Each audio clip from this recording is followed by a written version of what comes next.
no photos of Earth. Perhaps one of the most surprising things about the Apollo landings on the Moon was that the astronauts did not specifically take photographs of the Earth, although there is one Earth scene in the video of the Apollo 17 mission.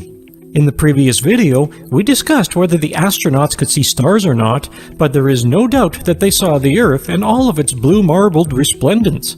So why they didn't take the odd snapshot is totally inexplicable and downright suspicious for our skeptics. As far as I can fathom, the believers do not see this as a major omission, as they make little comment on it, although they do make mention of exposure problems, and the issue is not being able to photograph the stars due to the brightness of the Moon's surface. The astronauts had no problems viewing the Earth, so it is totally bewildering that they didn't take any photographs of it. Our skeptics are keen to imagine that they went to the Moon and contemplate on what they would have done on arrival. As we have mentioned in the previous video, there are basically just 3 things on the Moon to grab the visitor's attention: the moonscape, the Earth, and the stars. The skeptics maintain that in none of the Apollo missions did the astronauts specifically take a photograph of the Earth or of the stars. This fact for many of our skeptics is totally incomprehensible. There are some photographs in which the Earth has been allegedly added later by NASA using superimposition, perhaps for presentation purposes. Even here, the skeptics question NASA's ability to fake anything correctly, as they claim that the superimposed images of the Earth are far too small. In fact, they maintain ridiculously tiny. Imagine you are looking at the Moon here on Earth, a bright orb in the sky. Now imagine that the Moon is the size of Earth 3.6 times bigger, the Earth diameter being 7,926 miles and the Moon diameter 2,159 miles. The visible area would be 13.5 times as large, quite a noticeable and impressive sight. In the photographs alleged by the skeptics to have been doctored by NASA, the Earth is shown to be about the same size as we see the Moon from Earth, and on some even much smaller than that. Imagine how better the doctored photograph would have looked with the proper sized Earth superimposed. The skeptics ask, wasn't somebody at NASA thinking very clearly that day, or didn't they care that much about the final detail? It is really hard for the skeptics to comprehend that they did go all the way to the Moon, look back, and admire the beautiful blue orb that is the Earth, and do not think to take any photographs. After all, as we shall see in the later video series, the astronauts went to considerable lengths to show us the video of Earth as they traveled away from it on their journey to the Moon. This is different from the argument for the astronauts not seeing the stars or thinking that they did not see stars, as the astronauts did say that they gazed at the Earth, so the skeptics repeatedly ask, why no photographs? Our skeptic Marcus Allen gives us some idea of the problems he thinks that NASA had in relation to the photography in his presentation to the 5th British Exopolitics Expo held at the University of Huddersfield, UK in 2013. I would just like to highlight 2 interesting pieces of this presentation. The first, at video time frame 1516, we see a photograph in which what appears to be the American flag seen reflecting in the shadow of the lunar lander, and this surprisingly before it even gets to be erected. Marcus Allen naturally concludes that there would be something very strange if the reflection is of the erected American flag, as it was not erected by the 2 astronauts until 45 minutes later.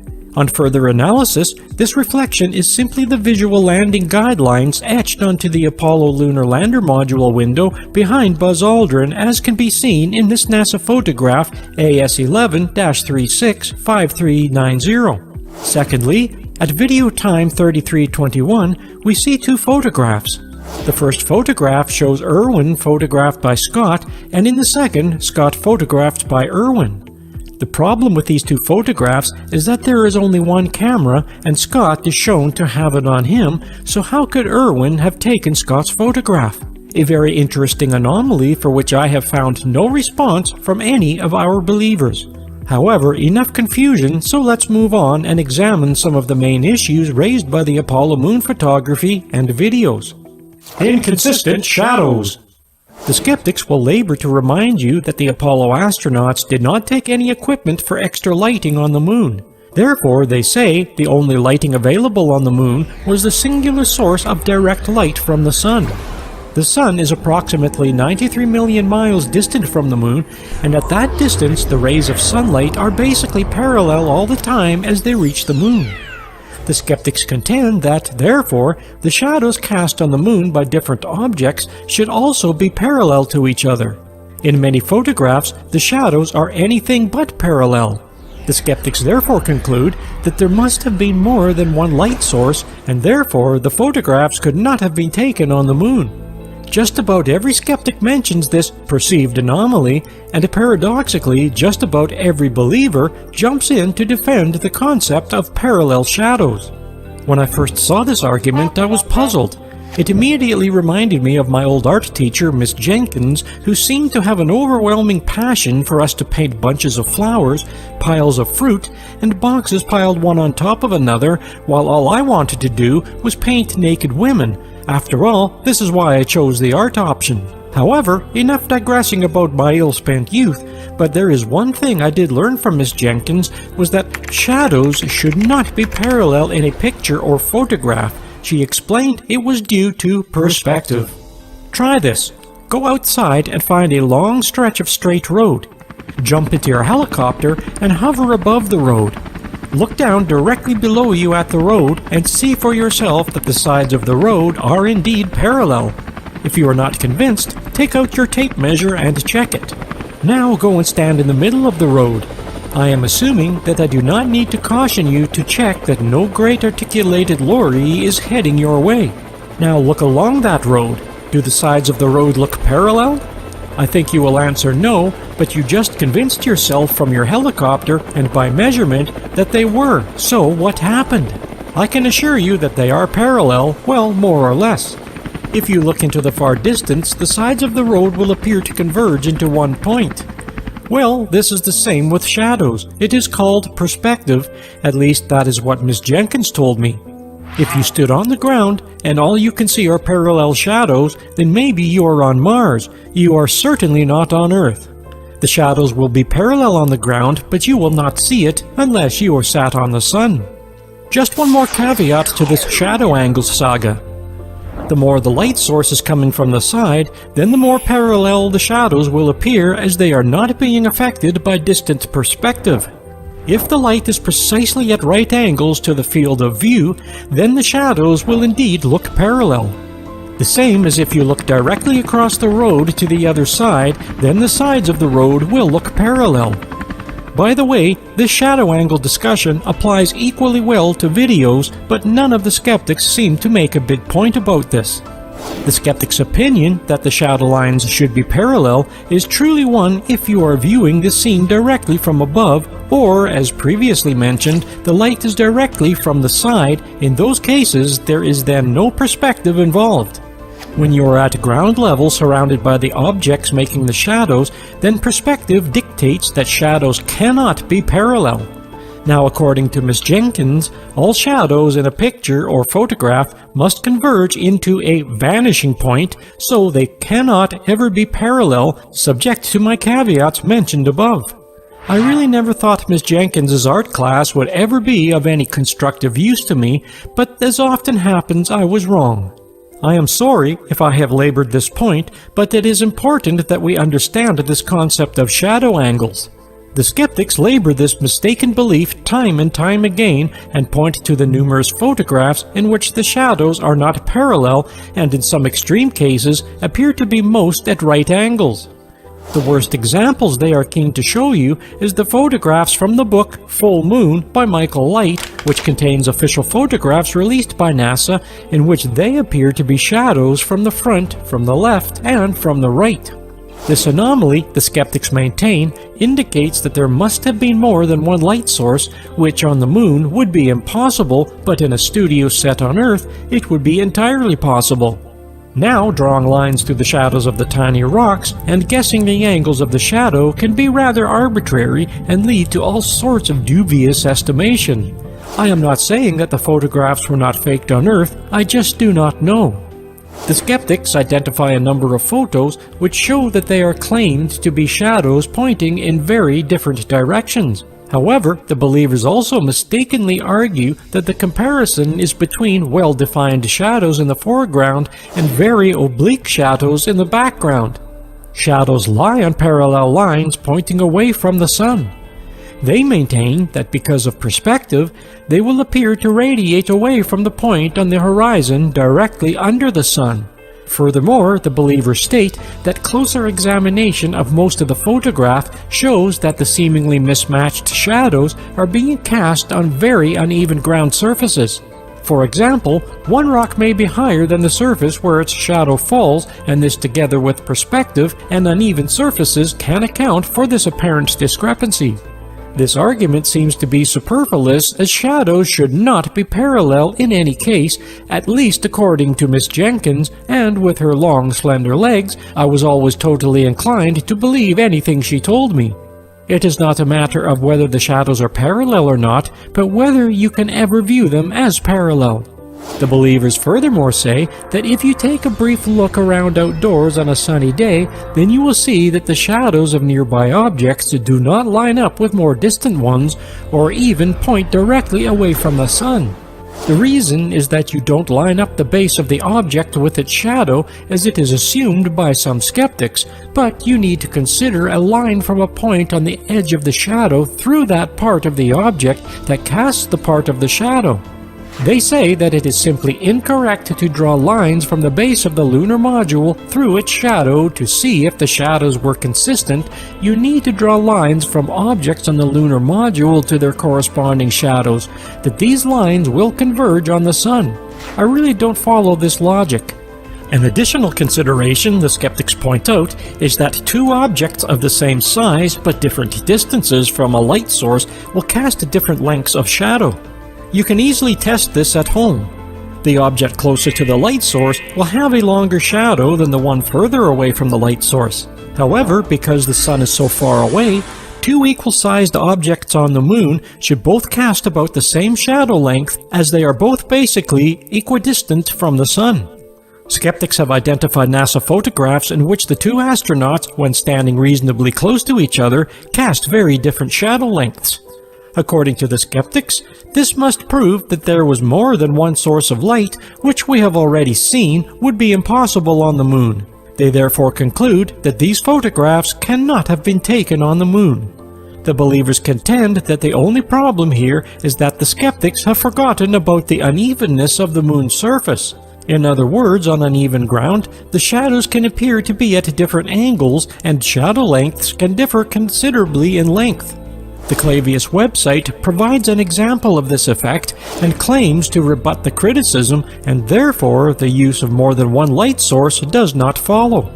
The believers do agree that if you could view the situation from above, then it is true that all of the shadows will indeed be parallel, but they contend that the photos were taken on rough, hilly landscapes, which are bound to produce all manner of shadow lengths no matter where you stand. This is due to the perspective effect experienced by the viewer. Again, the believers seem to be needlessly defending the parallel shadow misnomer. The believers on the Mythbusters show have also conducted their own in-house experiments to reproduce the effect and demonstrate that shadows need not be parallel. Their demonstration was not very realistic, as they used a single source of light to represent the sun, which they placed just a few feet from the model stage so that the light was radiating out from the point source, adding to the non-parallel effect. On the moon, the rays of the sunlight are basically parallel. The question of non-parallel shadows is answered quite simply by believer Graham Stickings, who got out of his chair, went outside on a sunny day, and made a video outside his local garage on quite level ground. He demonstrates quite conclusively, at least to me, that here on Earth shadows would not appear to be parallel due to perspective, and his video clearly shows that shadows at very different angles in such a simple scene. Unfortunately, he hasn't drawn in the yellow lines accurately because all shadows must converge into one vanishing point.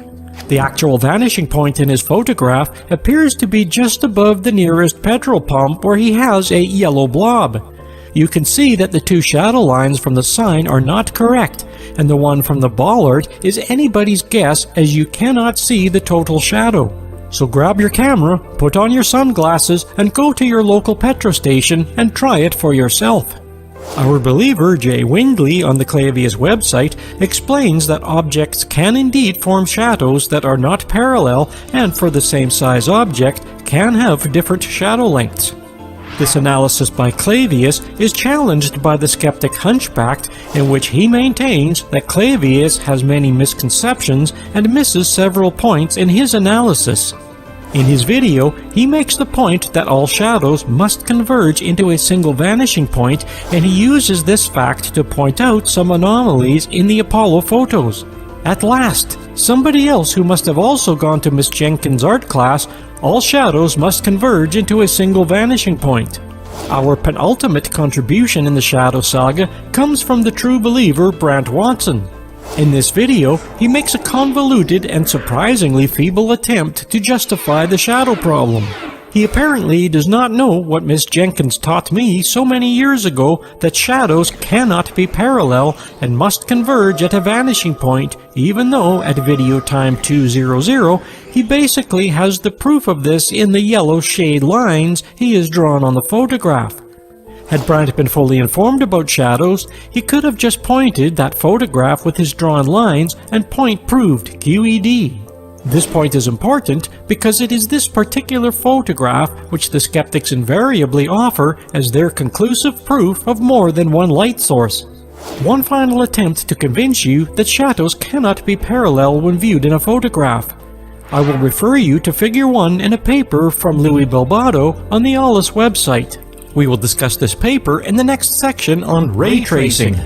In this photograph, you can see that the sun is shining through a set of doors. The shadows on the ground are actually parallel, but to a viewer they look anything but parallel. They do in fact look to converge to a vanishing point. This is because you are viewing a three-dimensional phenomenon in a two-dimensional view. I am not saying that all the photographs were taken on the moon or were taken on Earth or even some mix in between, as I do not know. I am merely trying to clarify this misnomer of parallel shadows so that we can better appreciate this erroneously perceived anomaly. Finally, if we are truly concerned about the strange shadows, then we must really pay attention to a scene from Jet Winsor's highly acclaimed film, Moon Hoax Now. In this video, Jet identifies some strange shadow anomalies at time 242 in the Apollo 16 missions at Station 2. This consists of two large moving shadows covering the entire landscape all the way to the horizon and from two different directions. This should be totally impossible with the sun as the only light source, and there is nothing tall enough to block out the light to that extent and to produce a shadow all the way to the horizon. This is clearly a significant discovery, and I would imagine hard, if not possible, for the believers to explain. I have been unable to find any believers who comment on this anomaly, even though I am confident that they have seen this well-known video. I could wax on and on about the Apollo shadows and how both skeptic and believer are most scientifically confused on the subject, but now after this investigation, I feel free that I am a shadow of my former self. So what do we know? There may well be photographs in which the shadows are incorrect, and this may indicate that additional light sources were used, but to me it is not a compelling argument that the Apollo missions were faked. The important thing that we have learned is that the skeptics and believers' assertion on parallel shadows is certainly incorrect. However, the shadows shown by Jet Winsor may be extremely significant and certainly hard to explain. Another smoking gun? What is your view? Ray tracing. Perhaps a better way to examine the Apollo photographs for secondary lighting is to use a method of ray tracing. This technique is much more reliable than simply looking at the shadows, and it does have the added advantage that it does not depend on the unevenness of the ground. We have a paper by Louis Belbado from the Alice website which explains the problems associated with viewing a three-dimensional phenomenon on a two-dimensional plane. At the beginning of his paper, he states, "Shadows as reproduced in a photograph are a projection of a 3D phenomenon into a 2D plane that sometimes creates counterintuitive results. Today, there are many software applications that can reproduce the shadow pattern of a model. However, by applying very simple simulations, even using a spreadsheet, it is possible to demonstrate that there are no reliable grounds based on shadow directions alone to assert whether or not more than one light source is present in any given Apollo lunar surface picture. He also further states that shadow analysis is therefore not the best way to determine whether or not more than one light source is present in photographs where the terrain is irregular and object separation may be quite large. A better approach and a far more powerful and reliable method is to deploy the technique of ray tracing. Light rays are straight lines in both the 3D world and in the 2D image plane. They do not depend on the shape of the terrain and can be extended even beyond the objects. In a uniform medium, light propagates in a straight line. Rays from a distant source are parallel and they do not cross each other, but their projection on the film surface may appear to be convergent. Although not visible, it is possible to follow the direction of a ray by identifying point couples that belong to them. For example, with an illuminated point and its corresponding shadow. In what follows, the term ray will refer to the direction of the light propagated that includes the region to where the light actually propagates and the region beyond opaque bodies. And the ray tracing technique has the added advantage of being independent of the terrain contours. As long as a point and its corresponding shadow can be determined, the ray is easily constructed because those points belong to a ray. This technique produces some interesting results. A. If a unique source of light is present, then all the rays converge to a unique point. And B. If the source is behind the camera and its shadow is present in the photo, then the convergence point coincides with the shadow of the camera. And C. If the source is in front of the camera, then all rays converge towards the source. The important point here is that when the source of illumination is in front of the camera, then the rays will converge towards the source. He uses point couples to trace the rays. Point couples are 2 points, one on the real object and one on the shadow that corresponds to the point on the real object. Using these pair of points, he can trace the rays and extend them to the point of convergence, which on Apollo must be the Sun. He examines NASA photo AS14-68-9486, which shows the lunar lander, and concludes, analysis carried out for the paper indicates that in the case of the image AS14-68-9486, while the astronaut casts no shadow in the region where it should be visible, there are significant anomalies present with the LM and the flag shadows, suggesting the presence of a second source of light. This is a significant find and could well be a smoking gun.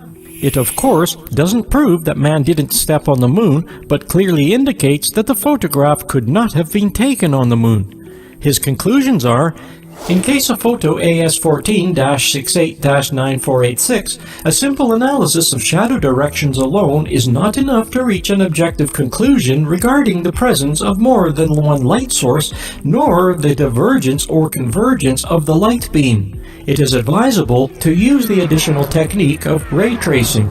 Application for the ray tracing technique is more powerful than the one based on shadow directions. By using 12 ray segments from the shadows produced by the rock and the limb, it is possible to determine the position of the light source. Then by drawing the rays emanating from the source, it is possible to check whether or not a shadow in the image is compatible with the presence of a point light source. Of course, further careful analysis, which includes more ray segments, could be conducted in order to decrease the uncertainty of the source location and to discriminate, beyond error limits, the shadows that are incompatible with a unique point-like source. Additionally, the appearance of flares and rays could be studied further. Brightly lit shade. On several NASA photographs, the astronaut or other object, ostensibly in deep shadow, appear to be unexpectedly brightly lit. For example, in one famous photograph taken by Neil Armstrong, in which Buzz Aldrin is climbing down the ladder of the lunar module. But his body is so well lit that you can clearly see detail on his spacesuit. Skeptics argue that you should not be able to see so much detail as he is in the total dark shadow of the lunar module. The photo is used as an example by the Mythbusters, who attempt to demonstrate, using a scale model, how the astronauts could be so well lit. They conclude that the reflectivity of the moon's surface causes him to be well lit. Here, an interjection by the author who has some experience of model simulation.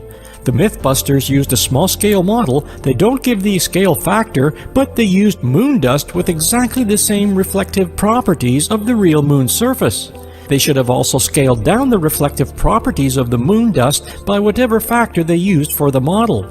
Light diminishes according to the square of the distance, so one would expect a small 6-inch astronaut to be better lit than a real 6-foot astronaut if you use the real reflectivity. There is also a question in what way the Mythbusters' light source related to the intensity of the sunlight striking the moon. However, the Mythbusters video has been challenged by 2 Russian professional cinematographers, Yuri Elkov and Leonard Konovalov. They decided to repeat the Mythbusters experiment and verify whether the reflected light from the lunar surface light can actually illuminate the astronaut to such an extent as in NASA's well-known picture sequence. They not only accuse them of cheating, but also conclude that the photograph of Buzz Aldrin cannot have been taken on the moon. Unfortunately, the video is in Russian, but you can see the drift. I wonder how and when the Russians would get involved in the debate. The believers also claim that there is a slight difference between being in the shadow and being in front of one. Some of the Apollo photographs were criticized for showing brightly illuminated astronauts in the shadow of the spacecraft, but it is clear that the sun was shining obliquely in the scene and the astronauts were above or in front of the shadow. One celebrated picture shows an astronaut with the sun behind him and the lunar lander and American flag reflected in his visor. According to the skeptics, the astronaut should have been merely a silhouette as he was standing in total shadow, and so he should, if he was not surrounded by brightly lit ground, reply the believers. If the full moon can brightly illuminate Earth from 250,000 miles away, just imagine how the sun can illuminate the moon's surface and an astronaut standing on it. This is discussed by Ian Williams Goddard in 2001. Goddard carried out several experiments using models and artificial light sources to show that the illuminated figures, supposedly in total shadow, may be a result of reflection from the moon's surface. We will close our look at brightly lit shade with a light-hearted interview with James Clarkson interviewing Marcus Allen on BBC Two TV in 1999. Crosshairs. As we have mentioned earlier, the Hasselblad camera was fitted with a reservoir plate engraved with a geometrical pattern of crosshairs. The position of the reservoir plate immediately next to the film means that the crosshairs must appear on every photograph taken with the camera. The skeptics point to the photographs in which the crosshairs from the reservoir plate are not complete on the photograph. Parts of the crosshairs appear to go behind the object of the image, which should be impossible given the position of the reservoir plate, from which they conclude that the photograph has been doctored in some way. They also claim that in some photographs the crosshairs are misaligned. The believers state that this only appears in copied and scanned photos, but not on the originals. I am not sure whether you could find the original photographs. It is caused by overexposure in the scanner. The bright white areas of the emulsion bleed over the thin black crosshairs. The crosshairs are only about 0.004 inches thick, and emulsion would only have bled about half that much to fully obscure it. Furthermore, there are many photos where the middle of the crosshair is washed out, but the rest is intact. In some photos of the American flag, parts of one crosshair appear to be on the red stripes, but parts of the same crosshair are faded or invisible on the white stripes. The believers contend that there would have been no reason to paste white stripes onto the flag. But for some of the skeptics, these incomplete crosshairs show incontestable proof that the photographs have been subsequently manipulated and not in their original form. If this is true, then one must question why photographs would be doctored by NASA in such a way. The believers argue that this does not make sense, for if NASA had decided to fake the landings and film the whole event here on Earth, then why introduce the crosshairs? Why not use any camera without crosshairs? They also state that somebody editing out distracting crosshairs for press releases makes perfect sense, but for our skeptics, this argument makes little sense. The skeptics respond that if this was done for press release purposes, then why was it not done consistently and remove all crosshairs, not just random parts of crosshairs? The question, as always, is what's on the original NASA film? And that is something that we may never discover. I am not convinced that we are able to draw any definite conclusions on this subject of missing or dubious-looking crosshairs. Whatever the answer, it does not prove that man did not go to the moon. The scenery and repeated background scenery. There has been much criticism from the skeptics that identical backgrounds can be found in the NASA Apollo photos taken on the moon at locations which are supposedly several miles apart. A typical example of this is described by one skeptic, JohanNyorkman.com, for the Apollo 17 lunar rover transverse in the Taurus Littrow Valley, in which he shows that the same distinct background can be found at 7 stations which are, according to the NASA Traverse map, miles apart. The evidence presented in this video appears to be quite compelling, but let's not judge yet. Our believers have something to say on this topic. Our believer, Brant Watson, aka AstroBrant2, responds to say that this is one of the most preposterous arguments put forth by the skeptics, and answers in his typical condescending style and somewhat boring style to repudiate this video. In this video, Brant provides an equally convincing argument that all is as one would expect and that JohanNyorkman.com failed to make a proper analysis of the terrain. We also have further evidence from Paranormal Crucible of background anomaly. The background they claim must be faked, as one photograph of the mountain shows the lunar module in the picture, and in another photograph showing what looks like the same mountain background does not show the lunar lander, and we all know that the lunar lander never moved from its landing position. The believers say that you can easily create such a photograph yourself. Drive to some location with a hilly background, park so that you overlook the view, take one photograph with your car in the foreground, and then move slightly to the side of your car and take another photograph without your car in the shot. Now, when you compare the distant backdrops in the 2 photographs, it will look as though your car has mysteriously vanished. A rather famous claim by the skeptics is the so-called alligator rock, and it is often cited by skeptics as the definite proof of the Apollo hoax. It actually occurs on EVA-2 of the Apollo 16 mission. I think this claim was first made by James Collier in Part 6 of his Was It Only a Paper Moon, and has been subsequently repeated by many skeptics. You can see this at video timeframe 142. The video shows the astronauts on the top of a hill standing next to what Collier summarizes to be the lunar rover. Halfway down the hill is the alligator rock in the center of the picture. The next time we see this scene occurring is at time 422, and the astronauts are walking down the hill. There is the same alligator rock present, but no lunar rover at the top of the hill. The commentary on the video suggests that this scene is the next day in a different location about 4 kilometers away. So there you have it, proof that NASA was using the same fake backgrounds to ostensibly show different locations. Unfortunately for our overexcited skeptics, there is no fakery involved. It is probably a genuine mistake by NASA, who has the habit of just releasing small segments of video, and in this sequence the order shown is incorrect. How do I know this? Well, we will let believer Bertie Slack explain as he corrects another skeptic who has repeated the same hoax claim. He shows the continuous TV transmission from the astronauts standing at the top of the hill to the second point as they walk down the hill, so continually linking the 2 clips that Collier showed. Towards the end of the video sequence, you see the astronaut pick up the bag which Collier thought was the lunar rover and walk down the hill carrying the bag. So, mystery solved. The 2 scenes were at the same location on the same day. It transpires that it was probably just a simple editing error by NASA.